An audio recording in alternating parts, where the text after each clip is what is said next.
Siempre quisiste saber más sobre tu película favorita y por eso hoy es tu día de suerte. Porque ya empieza Plano Detalle. Ponete cómodo, que hoy te contamos todo de las obras más trascendentales del cine.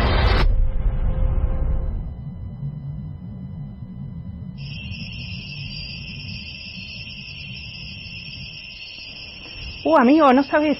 El fin de fui a visitar a mi abuela al campo. ¡Ay, qué lindo! ¿Y cómo anda ella? Bien, ahí con sus vacas, las gallinas, todo tranquilo. Pero me tiró una que me dejó helada. Me contó que por ahí cerca andaba un embichado. ¿Qué? ¿En serio? Sí, yo me quedé tipo en shock. Pero dudo igual que sea verdad. Pero con mi abuela, viste que nunca se sabe. Claro, pero ¿el embichado fue de verdad?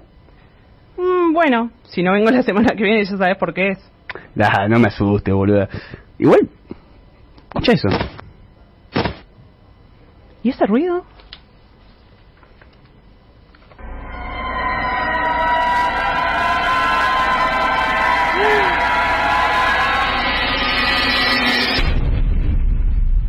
Bueno, esperemos que Dani esté bien y que eso haya sido solo el viento.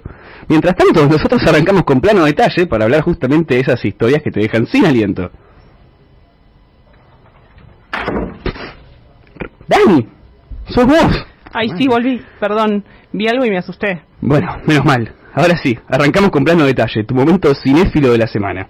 Y hoy, con un tema que nos deja sin aliento, como a Sabi, el terror. Estás escuchando Plano Detalle, tu momento cinéfilo de la semana.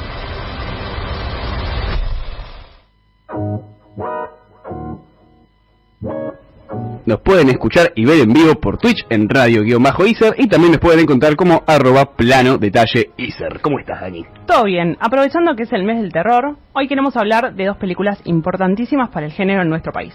Nos referimos a Aterrados y a Cuando acecha la maldad, del director Demián Rugna. Dos peliculones. Si todavía no las vieron, anoten porque vale mucho la pena realmente.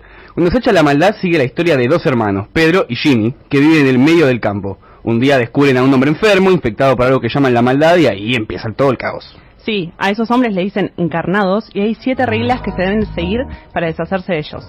Una de las más importantes es no usar armas de fuego. Si lo haces, el mal se libera. Exactamente. Es como otra vuelta de tuerca a las películas de exorcismos, pero con un sello bien argentino.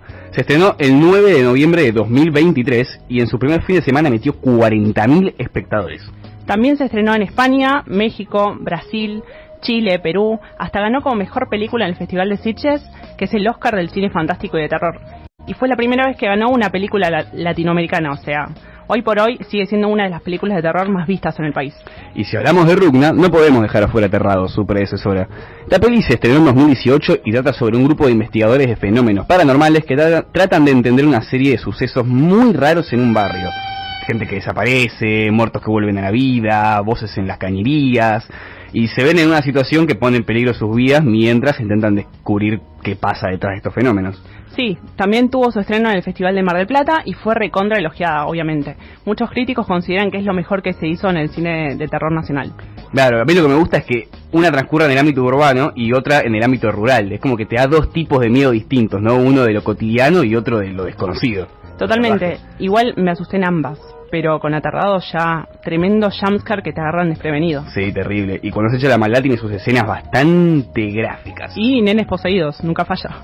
Bueno, después de tanta tensión, ¿qué te parece si nos tomamos un respiro y escuchamos un temita? Dale, ya volvemos con más Plano Detalle. Continuamos con Plano Detalle por Radio Iser.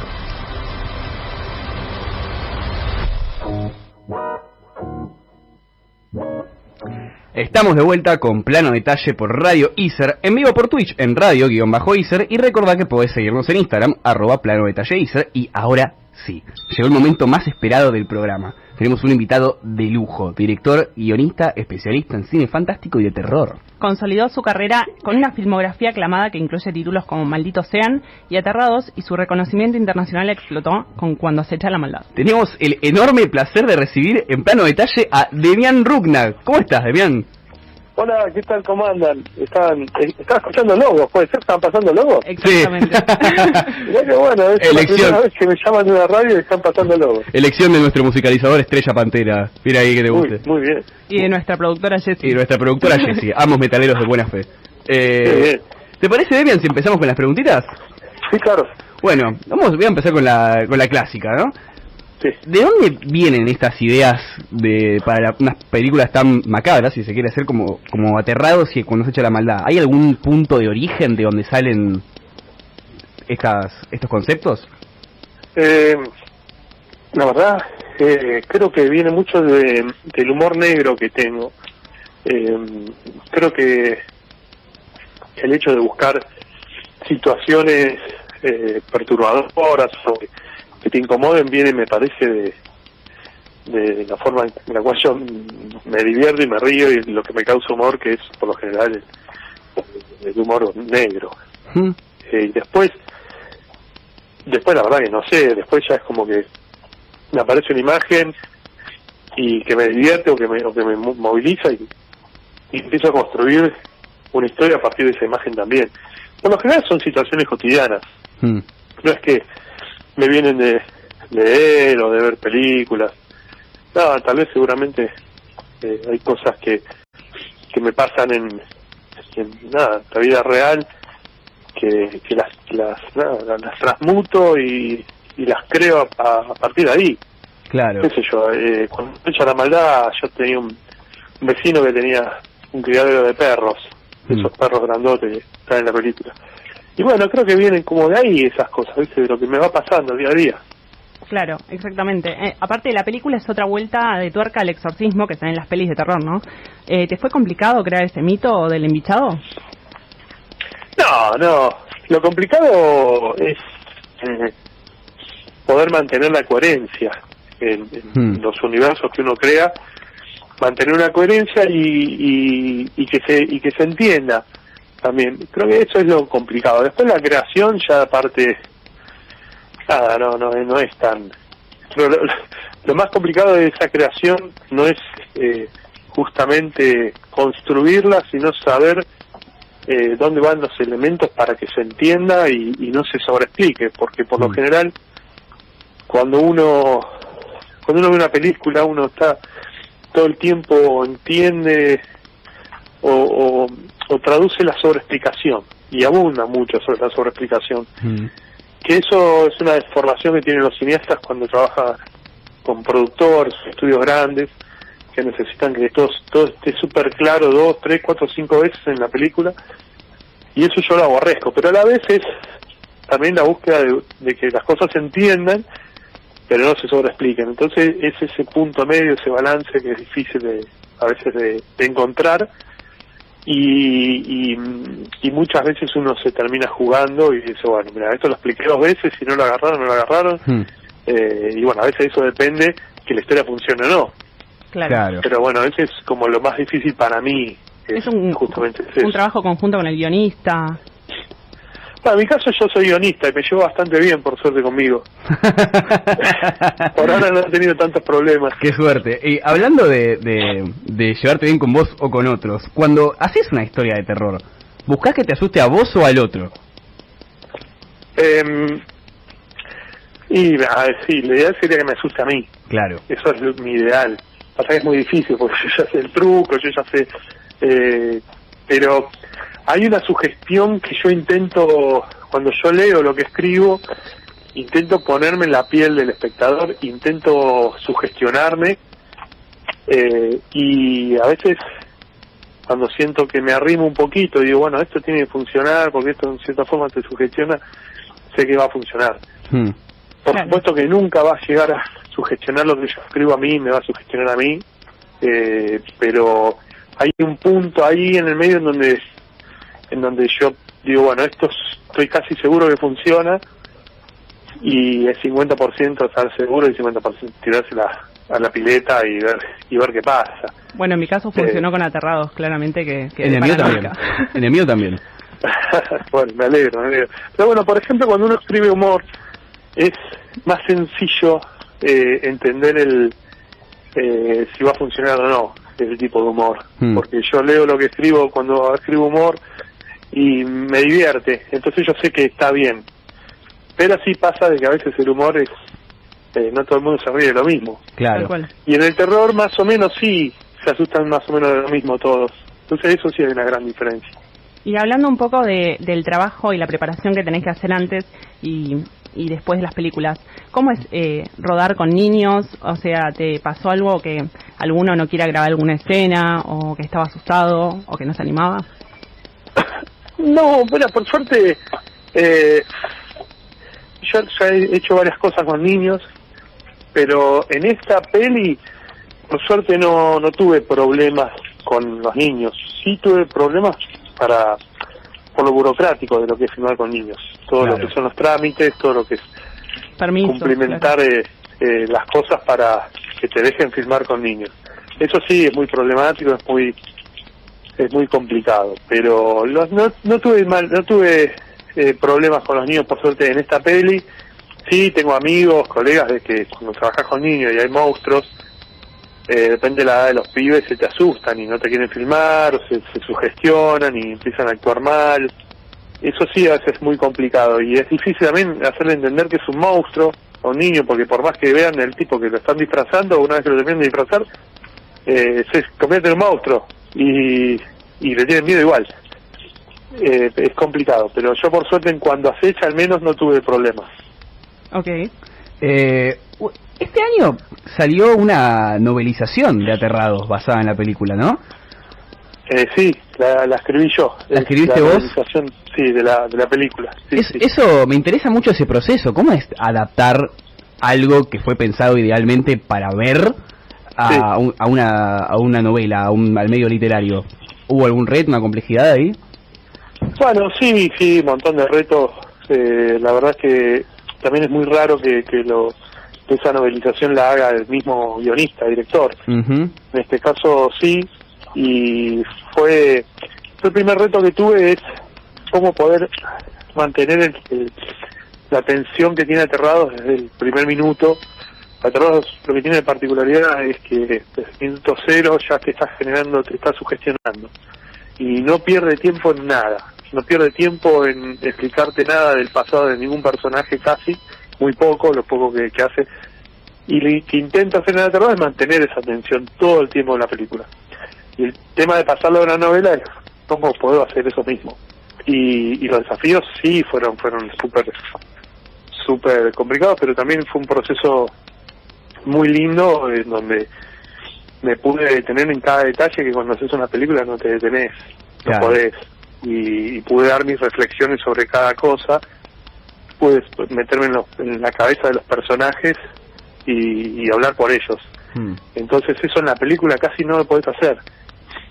Entonces ese lo que era un desafío después se terminó transformando en otra cosa, porque empecé a encontrarle muchas cosas interesantes, esto de adaptar algo que ya hiciste a otro formato. Pero sí, creo que fue un desafío interesante. No me quería aburrir tampoco, entonces porque es una peli que ya hice tantas veces que ya y bueno, me parece que encontré la beta por sobre todo las posibilidades que me dio a mí como autor de abordar un género, un formato nuevo, digamos. Y hoy tanto vos como los hermanos Muschietti son referentes del terror en Latinoamérica. ¿Vos sentís que hay una nueva camada de directores argentinos del género que está generando terreno afuera? Sí, claro, argentinos, latinos. Me parece que el terror en habla hispana está siendo visto en todos lados, y sobre todo lo que está bueno es que el propio público local ya no tiene tanto prurito, y bueno, películas malas van a ver en todos los idiomas, así que eso, olvídate. Pero creo que hay directores que son muy interesantes y que cada vez se van a hacer mejores películas. ¿Y te imaginas? Mejores películas y va a haber más gente para verlos, eso está bueno. Claro. ¿Y te imaginas trabajando con ellos en algún proyecto? O sea, sería un crossover tremendo, ¿no? El terror. ¿Con quién, los Muschietti? Sí. Yo estuve laburando mucho tiempo en proyectos y ahora estamos medio parados, pero estuvimos laburando. Buenísimo. Hace 3 años, sí. Yo te quiero preguntar si hay algún director o realizador del género de terror latinoamericano que vos digas, che, atentos a porque se viene. Un latino, Sí. y quedaría muy mal con muchos amigos. Pero bueno, a mí siempre Fabián Forte me parece un director que tiene mucho, digamos, como director es un gran director. Uh-huh. Y bueno, sí, es amigo también, obviamente. Gonzalo Calzada, bueno, Pablo Parés, me nombran todos argentinos. Gustavo Hernández. Yo estoy pensando en gente que no está trabajando en Hollywood, ¿no? Claro. Pero claro, también Emilio Portés, que es un mexicano, que es un gran director también, hizo una película muy buena llamada El Cebú. Bueno, sí, ahí van a aparecer cada vez más y creo que vamos a tener muchos referentes, por suerte, en Latinoamérica. ¿Y te interesaría, aparte del terror, volver a explorar otros géneros, o sea, fuera del horror y del suspenso? Bueno, a mí la comedia negra es algo que me gusta y tengo proyectos de comedia negra. Okay. Entonces, cuando los proyectos se encajen, ahí estaré haciendo. Pero es el género que a mí me gusta mucho también por fuera del terror. Me parece súper interesante que los dos géneros en los que más te encajes vos mismo sean el terror y la comedia, porque yo creo que tienen mucho en común, ¿no? Es como que hay una capa, capaz no intencional a veces, de comedia en el terror. No sé qué opinas vos al respecto. Sí, yo mezclo mucho la comedia negra con el terror, es mi estilo. Tal vez cuando se echa la maldad no hay tanto, o no se ve tanto, pero en todas mis películas siempre hay un paso de comedia en algún lado, que no es explícito y que no sale a propósito, que sale de forma natural, sin buscarlo, pero de repente empiezan a aparecer algunas escenas que tal vez rozan con lo absurdo y nada, juega con eso. Y también situaciones muy malsanas que obviamente terminan causando más humor por los perversas que son. Claro. Entonces siempre hay un juego ahí en donde es un sentimiento extremo cuando uno ve una película, tenés más que 3 sentimientos extremos, que es llorar, reír o tener miedo.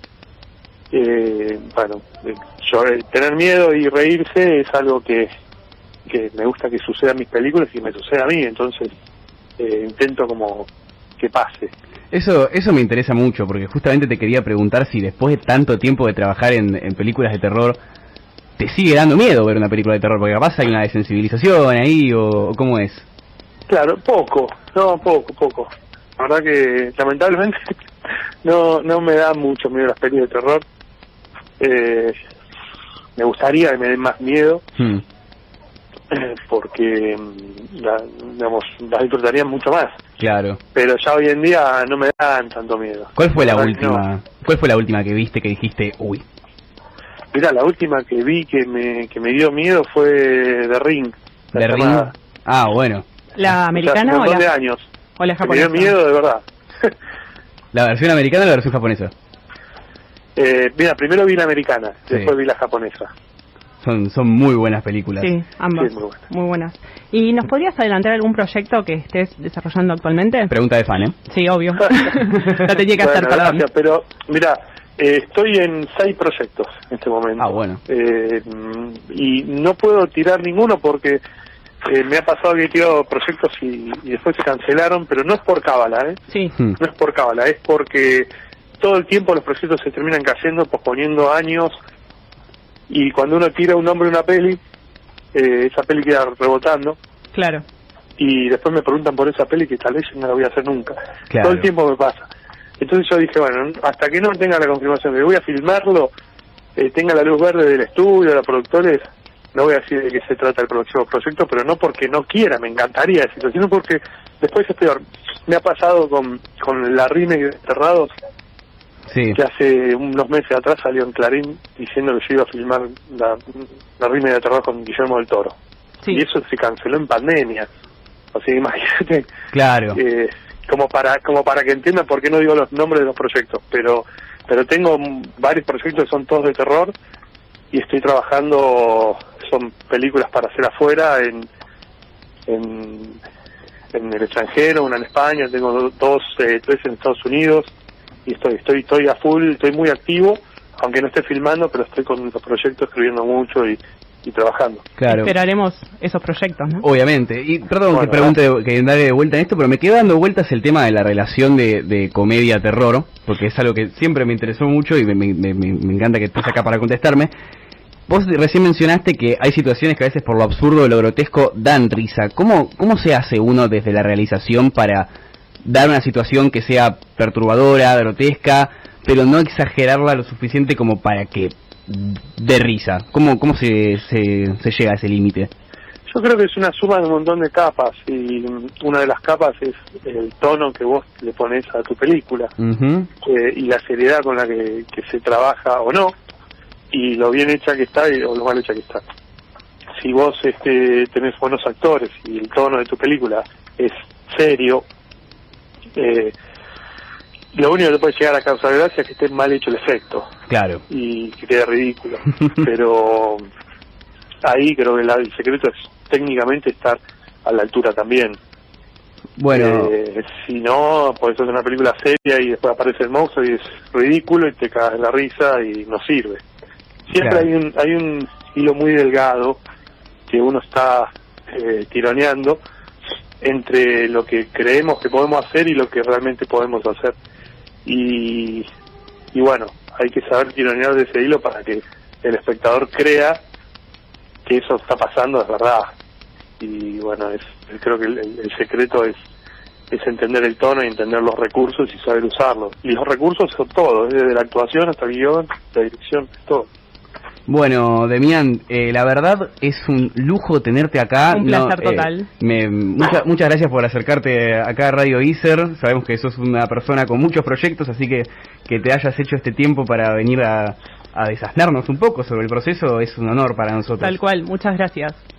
Bueno, gracias a ustedes, fue muy linda la nota. Esperamos, un abrazo grande. Esperamos sus proyectos. Así que, exactamente. Muchas gracias. No puedo creer que acabo de hablar con Demián Rugna. Yo tampoco. Es como que estaba muy tensa. Sí. Yo intenté no ponerme en modo fangirl, pero no Intentaste sé. no gritar. Intenté no gritar, pero bueno, no sé, creo que lo llevé bastante bien, no sé cómo lo escuchaste vos. Sí, si no se escuchaba que yo respiraba, era por eso. Increíble. Bueno, ahora... Llegó el momento de los estrenos de la semana. La segunda cosa más emocionante de hoy.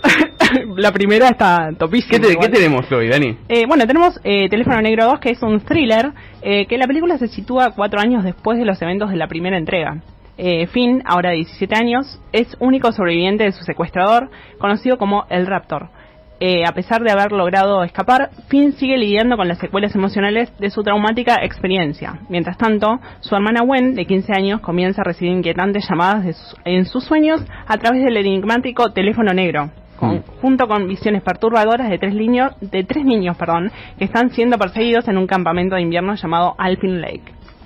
Y los siguientes estrenos que tenemos son Frankie y los monstruos para los más chicos, Mente Maestra para quienes quieren un buen drama criminal y El Mago de Oz. Es la normal, el Mago de Oz, la de 1939. Exactamente. Wow, no esperaba. El que no la haya visto es la oportunidad perfecta. Tal cual. Y se nos fue otro programa de Plano Detalle acá. Hoy un lujo, la verdad. Hoy fue un lujo, la verdad.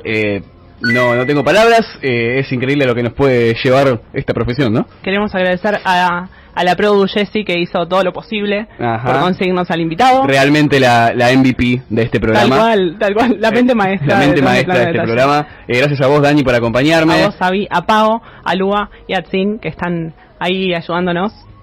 Y nos vamos con un tema de la banda de Demián, Paso Dale. 637, lanzado al mundo, cover de B8. Chau. Chau.